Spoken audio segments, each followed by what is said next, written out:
প্রধান সাহেব, ও প্রধান সাহেব, কি হয়েছে নুনু মিয়া? আমি এবার ভোটে দাঁড়াতে পারবো না, আপনি অন্য কাউকে ভোটে দাঁড় করান। কেন নুনু মিয়া, তুমি এত উত্তেজিত কেন? প্রধান সাহেব, গ্রামের পাড়ায় পাড়ায় দেয়ালে লেখাগুলো কি আপনি দেখেছেন? কই না তো, কি লেখা আছে? দেয়ালে লেখা আছে এবার ভোটে নুনু দাঁড়িয়েছে। প্রধান সাহেব, নুনু আর দাঁড়ানোর মাঝখানে আমার সে মিয়াটা কই?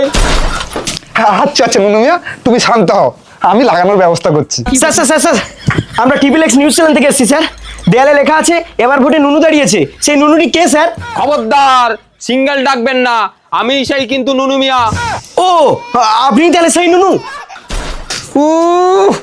আর তো সহ্য করা গেল না, বলছি আমি শুধু নুনু না, নুনু মিয়া, নুনু মিয়া, নুনু মিয়া। বন্ধুরা দেখতে পাচ্ছেন এই মুহূর্তে তাজা খবর, নুনু অত্যন্ত গরম হয়ে গেছে। আর তো সহ্য করা গেল না।